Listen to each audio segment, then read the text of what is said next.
Olá, pessoal. Sejam bem-vindos a mais uma palestra do 30º curso de verão do Programa de Pós-Graduação em Fisiologia e Farmacologia da UFMG.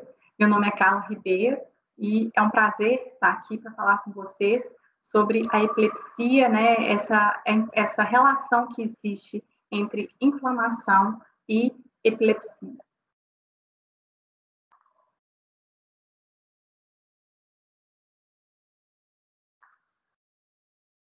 Bom, então, né, o objetivo aqui hoje é que a gente fale, então, um pouquinho sobre essa interface, né, a epilepsia e sua interface com a inflamação.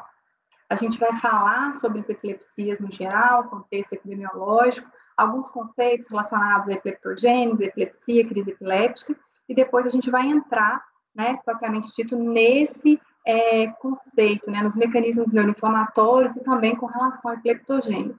E, por último, a gente vai finalizar falando sobre a inflamação e a epilepsia.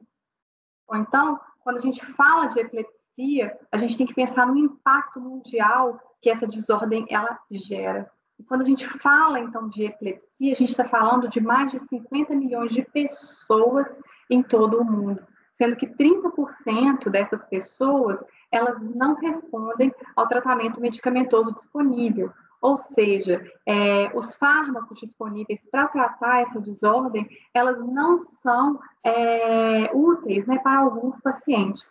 É importante ressaltar ainda que 80% desses pacientes, eles vivem em países de baixa e média renda, sendo que cerca de 75% desses pacientes não são tratados, não recebem um tratamento, ou porque não tem uma equipe, né, devidamente treinada para diagnosticar essa desordem, ou porque, né, essa população, esses pacientes, eles não têm um acesso a esses fármacos antiepilépticos, né, são alguns desses motivos que justificam esse não tratamento de alguns pacientes. Bom, essa patologia, né, ela gera um risco de 3 a 6 vezes maior de morte prematura, além de, né, gerar mudanças nas relações familiares, nas relações de trabalho e nas relações de convívio social. Ou então, né, essa primeira parte da epidemiologia que eu estou falando aqui para vocês justifica, né, mostra a importância de se estudar esse distúrbio. Bom, eu trouxe aqui para vocês, né, uma imagem de um artigo publicado em 2019 que trata sobre a prevalência global das epilepsias. Nessa imagem, né, a gente tem aqui, então, cada cor representando, né, uma prevalência para cada 100 mil habitantes, e foi mostrado, né, através aqui dessa imagem, que em 2016, a prevalência global de todas as epilepsias ativas foi de 621,5 para cada 100 mil habitantes, sendo que no Brasil, né, esse número ficou em torno de 430 a 480 para cada 100 mil habitantes, né? Quando a gente fala de epilepsia, a gente está falando de causas, né, que podem envolver causas genéticas ou também danos cerebrais que podem desencadear, né, essa desordem neurológica. Mas essa condição, né, ela foi definida como uma desordem cerebral caracterizada pela predisposição em gerar crises epilépticas e é frequentemente associada a danos cognitivos e psicológicos, né? Então, a gente está falando da predisposição em gerar crises epilépticas. Mas o que são, né? O que é uma crise epiléptica? Então, enquanto a epilepsia é a desordem, né, é o distúrbio, a crise epiléptica é o evento, né, aquela principal característica da epilepsia. E a crise epiléptica ela foi definida pela Liga Internacional contra a Epilepsia, a ILAI, como ocorrência transitória de sinais e ou sintomas secundários à atividade neuronal cerebral anormal, excessiva ou síncrona, né? Então, esse conceito, né, ele engloba, então, toda essa característica principal, né, que é a crise epilética, que é definida, então, né, que é uma das características principais da epilepsia. Bom, então, existem alguns mecanismos que são associados à ocorrência, né, da epileptogênese. Bom, algumas mudanças patológicas no cérebro, né, um evento inicial, como algum trauma que esse paciente possa ter sofrido, a presença, né, de algumas doenças infecciosas, uma convulsão febril, ou próprio status epiléptico, né, que é uma condição que resulta tanto da falha dos mecanismos responsáveis pelo término da crise, ou dos mecanismos de iniciação dessa crise, que vão levar a crises anormais e prolongadas, podem gerar algumas alterações estruturais, neuroquímicas e inflamatórias, como, né, neurodegeneração. Então a gente vai ter um processo, né, de morte neuronal, aumento da estabilidade neuronal, além de processo inflamatório. E tudo isso, né, essas alterações, elas podem facilitar o processo de epileptogênese, né, que é a geração dessas crises recorrentes e espontâneas, né, características desse distúrbio. E, recentemente, né, a interface entre inflamação, né, e esse processo epileptogênico tem sido, né, alvo de vários estudos. Então, eu trouxe aqui vários estudos para vocês entenderem, né, a importância dessa interface inflamação-epilepsia que já foi descrita. Né? Então, vários artigos mostrando, inclusive, né, o papel de mediadores inflamatórios, né, nas crises epilépticas, alguns biomarcadores, né, inflamatórios na epilepsia que já foram demonstrados.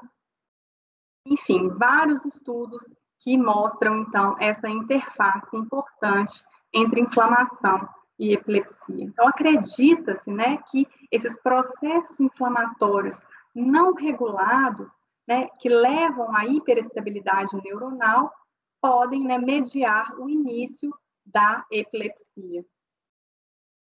E nesse sentido, diversos tipos celulares apresentam um papel muito importante no desenvolvimento da epilepsia. Então, eu trouxe essa imagem, né, bastante complexa, inclusive, mostrando o papel de diversas células, né, inclusive do sistema nervoso central, que tem bastante relevância nesse contexto. Então, aqui, né, a micróglia, os astrócitos, né, e as próprias células, né, os neurônios, né, principais células residentes do sistema nervoso central, cada um com sua importância e com seu papel nesse distúrbio. Né? Então, astrócitos, micróglia, que são células, né, do sistema nervoso central, eles podem produzir mediadores inflamatórios, né, como aqui na imagem está representado a interleucina 1-beta, que como, né, esses mediadores em resposta a algumas lesões cerebrais epileptogênicas, né, e vão desencadear um quadro, né, de inflamação, um quadro de inflamação cerebral. Essa inflamação, né, vai gerar uma mudança na fisiologia desse cérebro desse paciente, provocando, então, quadros, né, de hiperestabilidade neuronal. Pode haver também disfunção nessa barreira hematoencefálica, né, o que faz com que células da periferia migrem, então, né, para o sistema nervoso central. Além disso, dano celular, né, que vão contribuir para quê? Para que ocorra uma diminuição desse limiar convulsivo e o que pode desencadear, então, crises convulsivas nesse paciente. Então, aqui, né, de uma outra forma, né, mostrando que algum dano, né, que pode causar um dano epileptogênico, algum trauma, os status epilépticos vão fazer com que essas células, né, astrócitos e micróglias, saiam de um estado de repouso e atinjam, então, um estado ativado, né? Então, aqui a gente mostra a diferença desses tipos celulares, né? Quando eles apresentam no estado ativado, eles mudam a sua forma, né? Então, a morfologia celular é alterada. E a gente pode perceber aqui. Então, aqui mostrando, né, alguns eventos posteriores a essa ativação de micróglia e astrócitos. Então, aumentam, né, as crises recorrentes espontâneas, então esse limiar convulsivo, ele é reduzido, a barreira hematocefálica, ela vai ser danificada, vai sofrer uma disfunção, então a gente pode ter essa migração de células imunes periféricas para o sistema nervoso central. Além disso, né, esses eventos, esses podem gerar também uma neurodegeneração, ou seja, um processo de morte de neurônios. Eu trouxe um esquema, né, um pouco mais resumido aqui, mostrando, então, esse papel da inflamação. Então, esse esquema aqui, ele vai representar alguns mecanismos que vão ocorrer, né, durante a epileptogênese e as correlações que existem entre si. Então, o estresse oxidativo, né, e o estado de hipóxia, né, redução de oxigênio nos tecidos, eles já foram associados a levar alterações epigenéticas no DNA. E isso pode resultar, né, na ativação, na produção de citocinas, né, de mediadores inflamatórios, que, consequentemente, vão, então, gerar esse processo neuroinflamatório, né, que podem, por sua vez, induzir a produção de mais citocinas, certo? E também né, gerar esse ciclo, né, de retroalimentação. Então, neuroinflamação, aumentando a produção de citocinas e as citocinas gerando esse processo neuroinflamatório.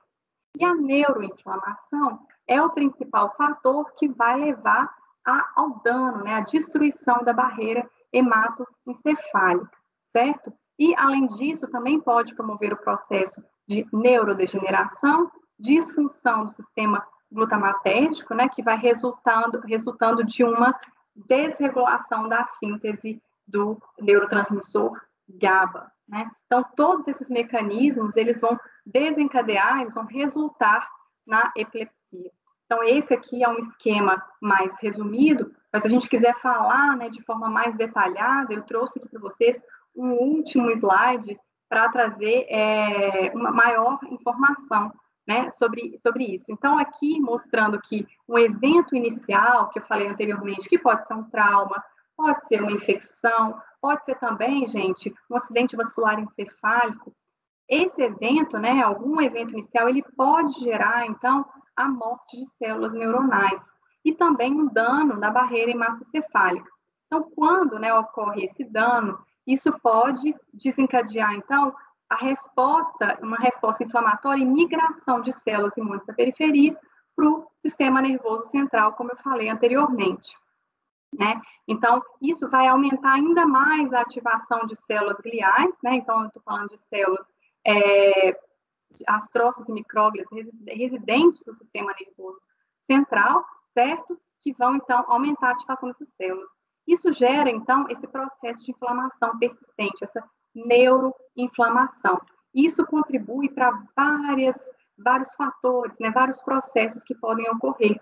Aí eu trouxe aqui alguns exemplos, então, né, mais importante que a gente já falou, neurodegeneração, né, essa morte de neurônios, disfunção, né, da barreira hematoencefálica, microgliose, reorganização da rede neuronal. Então, vários fatores que vão ser decorrentes desse maior processo inflamatório no sistema nervoso central, certo? E que, eventualmente, vão levar à hiperestabilidade, hipersincronia e às crises recorrentes espontâneas. Então, que vão levar a um quadro epilético, certo? Então, aqui, né, o que traz essa imagem, né, esse esquema, é que todo esse período, né, que compreende entre o evento, né, inicial e a ocorrência de crises recorrentes espontâneas, é caracterizado um período, então, de epileptogênese. Então, é um período onde ocorrem diversas alterações estruturais, né, neuroquímicas, e que vão, então, desencadear o processo de epileptogênese. Então, o objetivo aqui hoje era a gente entender como esse processo, né, esse evento inicial pode levar a um quadro inflamatório e que, consequentemente, né, ao induzir algumas alterações cerebrais, pode, consequentemente, induzir um quadro, né, de crises recorrentes espontâneas que caracterizam, né, um quadro de epilepsia. Bom, eu espero, né, ter conseguido aqui para vocês levar um pouquinho, né, do que a gente sabe sobre essa interface inflamação e epilepsia, e foi um prazer estar com vocês aqui hoje, e eu desejo um ótimo curso, né, de verão para vocês e um ótimo aprendizado, tá? Um abraço, tchau.